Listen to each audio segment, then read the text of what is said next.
നജീബിൻ്റെ God life പോലെ പോയിക്കൊണ്ടിരിക്കുന്ന എൻ്റെ ക്യാറ്റ് ലൈഫ് ഞാൻ കാണിച്ചു തരാം കേട്ടോ. ഒരുപാട് പൂച്ചകളുണ്ട് കേട്ടോ. ഇവിടെ തള്ളപ്പൂച്ചകളുണ്ട്, കാടൻ പൂച്ചകളുണ്ട്, ചെറിയ പൂച്ചക്കുട്ടികളുണ്ട്, പ്രസവിച്ച കുഞ്ഞു മക്കൾ വരെ ഉണ്ട് കേട്ടോ.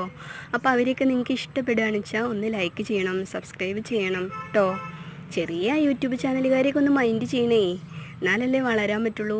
വളരുമോ പടരുമോ പന്തലിക്കുമോ എന്നൊന്നും എനിക്ക് നിശ്ചയില്ല. എന്നാലും നിങ്ങൾ അങ്ങനെയൊക്കെ ചെയ്യുമ്പോൾ, ലൈക്ക് ചെയ്യുമ്പോൾ, സബ്സ്ക്രൈബ് ചെയ്യുമ്പോൾ ഭയങ്കര സന്തോഷമാണ് കേട്ടോ. എനിക്കത് മാത്രമല്ലേ ഉള്ളൂ ഒരു ഹാപ്പിനെസ് എന്ന് പറയുന്നത്. അപ്പോൾ ഇതാ വീടിൻ്റെ പിന്നിലൊരു തൊടിയാണ് കേട്ടോ. തൊടിയാണ്, കാട് പോലെയാണ്. അതുകൊണ്ട് ഊട്ടി മൂന്നാറൊന്നും പോകണ്ട, ഇവിടെ തന്നെ ഇരുന്നാൽ മതി. അപ്പോൾ ഇതാ പൂച്ചക്കുട്ടികളൊക്കെ രാവിലത്തെ ഫുഡ് അടി കഴിഞ്ഞിട്ടുള്ള ഒരു മയക്കത്തിലും, ചിലവരൊക്കെ ഇങ്ങനെ പരസ്പരം അടി കൂടിയിട്ടുള്ള ഒരു വിഷമത്തിലൊക്കെ ഇരിക്കുന്നവരുണ്ട്. അപ്പോൾ ഇതാ വർക്ക് ഏരിയയിലും കുറച്ച് പേര് കിടക്കുന്നുണ്ട് കേട്ടോ.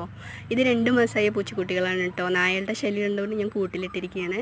അപ്പോൾ ഇതാ കരിമ്പൂച്ചക്കൂട്ട നിങ്ങൾക്കൊരു കിസ്സൊക്കെ തരുന്നുണ്ട്. പിന്നെ മുകളിൽ പണി കഴിഞ്ഞിട്ടില്ല, അവിടെയും ചെറിയ പൂച്ചക്കുട്ടികൾ പ്രസവിച്ച് കിടക്കുന്നുണ്ട്.